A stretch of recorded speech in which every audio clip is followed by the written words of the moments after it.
Michael, what's going on, brother? Travis, Horror Movies Uncut. Good to see you, my friend. How you doing? Travis, thank you so much for having me on. I'm doing great. How are you doing? Man, I'm doing fantastic. You know the drill, man. I ran up into you up at Panic Fest. I was up there visiting my really good friend Jill Gevargizian. They were premiering her brand new film. I believe you have a little bit of something to do with it. And it's a movie that's coming out October 22nd that we're all excited for people to finally really get a chance to see everywhere. And that's Ghost Game. So, first and foremost, man, the main thing that I want to ask you is how is the start of the school year, brother? Because aren't you a teacher still or something like Yes, that? I appreciate it. I'm a counselor. Thank you for remembering. And it's good to see you. It's like, man, we had a good time at Yes, Panic. we did. Great time. So yeah, Um, how's the school year starting? Have so has knock on any of your wood, students this has any of your students seen the movie yet? this movie they haven't seen yet, but I'm sure they Okay. will at some point, I hope. But the year started very smoothly, thankfully. There's a lot going on in this big old world, so we're Yeah, doing our best to take care of kids and make sure that they got resources that they need. So yeah, thanks that's for that. awesome. Of course, man. So tell me a little bit about like what happens when you wake up every single morning and what's kind of that thing inside of you that says, you know what, like I still want to keep doing this. I want to keep reading these scripts, finding some really cool, interesting parts to be in, and also join up with some very young and emerging filmmakers and really make sure I'm staying involved in this industry as much as you are. Well, I just love telling stories. I love when people connect to stories. I always have. I've always connected to stories in this medium, whether it's theater or film or television. Right. So I do wake up every morning, and part of that is part of who I am. It's in my DNA. And so, when this opportunity presented itself, I had done Satanic Hispanics with Ed Sanchez from Blair Hmm. Witch days, who said, "Hey, I have a cameo. Can you get down to Maryland?" I was like, you know what? Going to be tough, but I'll do my best. Went down for one day, wind up meeting this guy, Carlo Glorioso, who's one of the producers on Ghost Game. And he's like, hey, man, it's great to meet you. As I'm like heading out of town to like drive overnight to get back to school the next day. He's like, I got a script. I'll send it to you. Actually, he may not have even mentioned it at that point. He just said, we got some stuff maybe coming up. Okay. And the Sam Lukowski, who's in the film as Adrian, he hit me up and he's like, you got to read this script. And Jill is directing it. And to be honest, I didn't know Jill, but I watched The Stylist after I heard from Carlo and Sam, and Hmm. I was blown away. I was like, wow, this is a young, like this woman knows what's up, right? She's like Yeah. this first feature. I was like, Right. First time film. It blew a lot of people away. yeah. So that's kind of how the connection is made. I read the script, I watch it, and then I get like a half an hour phone call with Jill, and I had sent her my reel and stuff. Like I had done something called Grafton, that's a small indie. And I played a role that's not like Mike from the Blair Witch Project, so she could see maybe what I could bring to it. And we Yeah. talked for like a half an hour, and we had the same sensibility about the story, about Hmm. who this guy was, and it was just exciting to talk to her because um she really just had a nice vision. And then the rest is history. I was like, if you'll have me, I'm in. So she Right. said, yeah. And it's been a fun ride ever since. I'm so excited to get people to see this thing.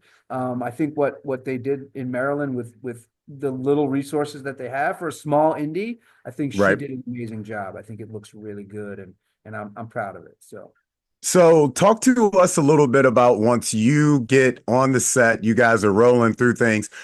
Ghost Game is multi-layered. Like for those that don't, you've not seen it yet, what they don't get and what they'll soon find out is there's a lot more at hand than what they're initially getting from the trailer and things like that. So, you are involved in one of those parts that's dealing with like the layers of activities that's inside of the house. What was some of the things that you wanted to initially make sure you got down with your part, your role in the film A Ghost Game to make sure you were bringing your character to life in the film? Well, I wanted to make sure that I was only concerned with my life as the character, which Hmm. means I'm just a guy who has a little failure behind me, who has an opportunity to write a book and get some money.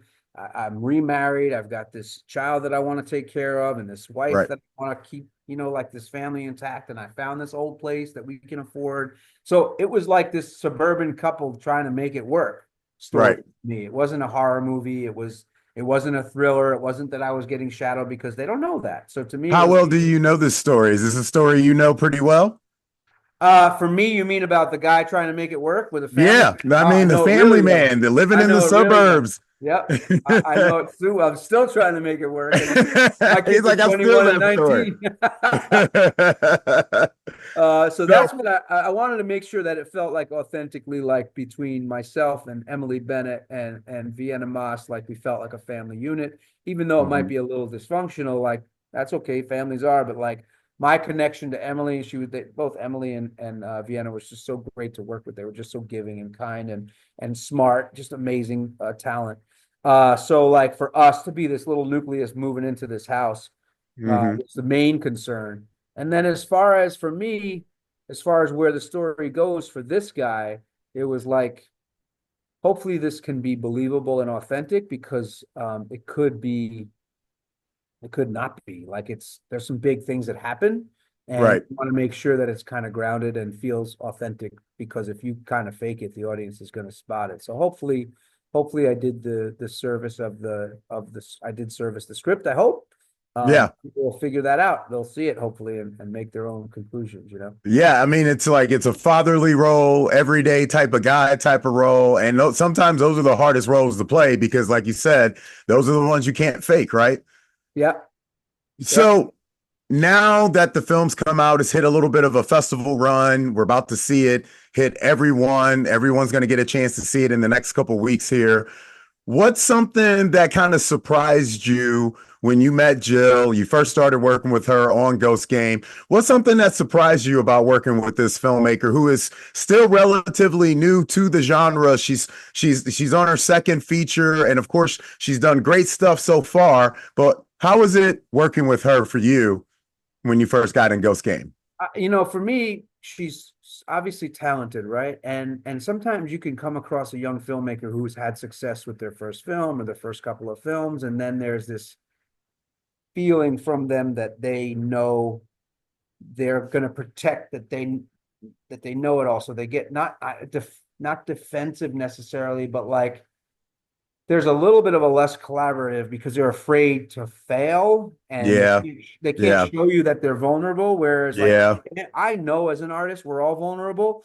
And Mm-hmm. Jill was like that. Like, I don't know. I got to figure this out. Like, let's figure this out. And she was kind about it. And by the way, she knew what she was doing, right? So she had this vision so she could do it. But then she had the freedom and flexibility within that to go like, uh-oh, like, I don't have to be perfect. I'm still a new filmmaker. You know what I Right, mean? right. I think we got to offer some grace to people that are young and new, as long as they're allowed to, they're able to sort of express that without feeling defensive of like, I got here on my first film, so I got to be perfect.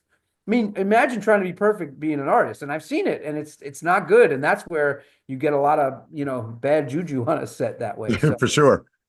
she had a good support team and she had a good system in place. And hopefully she found me supportive and I definitely found her supportive. So it was, we had a good thing going up there, down That's there. awesome. That's awesome. Michael, thanks so much for your time, man. I could talk to you, of course, for hours, and I know that day will come, brother. We'll Yes, sit it down. will. Yes, it We'll kick will. back a few. We'll talk about it, But continue on with Ghost Game. I'm curious, like, what's one of the things that you truly hope people take away from seeing Ghost Game, especially involving your portions with Emily and what the family's going through, and kind of the different side that people will be able to see once they experience what you guys are going on dealing with in Ghost Game. If we can get people to go home and just kind of make sure nobody's there, Yeah, if we can instill that feeling of man, like with I go to Blair Witch, like people didn't really want to go in the woods, like right. that's a cool feeling. Like I don't want I have still people coming up 25 years later, like I don't camp because of you, you know. I don't want people to feel uncomfortable in their own house forever, but if they go home and feel a little uncomfortable, So you need to did blame our that on job. Coleman. Don't be blaming that on my boy Michael C. Williams, dog. He ain't got nothing to do with your terrible tents and your terrible coolers. All That's right. the truth. That is the truth.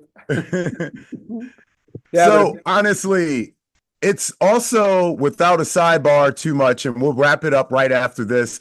some good news your guys' way with Blair Witch because we were one of the websites that was kind of following the story about you guys really out there fighting for your rights with the Blair Witch, and it sounds like you guys kind of came up with some good news on the back end of this. How's Well, everything going with that? I appreciate it. We've had some good news, which is that they did take a phone call with us, and so it's Mhm. kind of like to be continued. So I don't know if it's good news. I'm hopeful, and I'm hopeful basically because they stepped up and took a call with us, and I give them a lot of credit for doing that. That's what's up. And that's Jason Blum, and Hmm. who really just kind of came in out of nowhere to go, hey, I'm really interested in Blair Witch, and hooked up at Lionsgate, probably having no idea the history of what went on with us. So I give him a lot of credit and appreciate that. And then Lionsgate for going like, yeah, we need to work. We need to figure, at least listen to them. We need to at least hear them. That's where we're at. They just kind of hurt us right now. That's So, what's up. you want to be heard in this world. Yep, So, and I for think we sure. deserve to be heard. So thank you for asking that. I appreciate Of it. course, And man. to be continued, we Right. will eventually say, here's what went on, but we're just not at that point yet. We're just kind of like, well, we had a conversation, so that's good. Well, that's great. Well, we hope to hear a lot of great more news coming from that. Of course, we hope to hear a ton of great reviews and news coming out of all the ears and mouths after they get finished seeing Ghost Game. To leave you with this, Michael, if somebody was to walk up to you on the street and you had to sell them a quick pitch on what to expect with Ghost Game, what would that pitch be? I would say get your popcorn, turn the lights out. It's almost Halloween, and this is a horror movie that is Let's a go. thriller that you just haven't really seen yet. So Okay. go invest in this. And it's look, the other thing is it's a tiny little independent film. Looks like $1 billion, man, because Justin Brooks shot the hell out of it and they produced the hell out of it, and Jill directs the hell out of it. And the young talent, the actors and actresses, the young people, forget about me. They are really, really good at what they do. And I always root for the young talent because, hey, that's what happened to us 25 years ago. So, like, go support young, small indie film. Like, don't be looking for everything to be perfect and large and big, but like, look at this tiny film and see what we did with it. I think they'll be surprised. And they should be spooked. They'll be spooked too. That's what's up, brother. Well, I hope they will. Appreciate you. Appreciate the time, man. We'll do it Thank you again so very much, soon, I'm Travis. Yeah. sure. Thank you Yeah. so much for your time, Michael. I will see you in the near future. Best of luck. Everything you're doing, especially with Ghost Game, okay? Thank you, Travis. I appreciate it so much, man.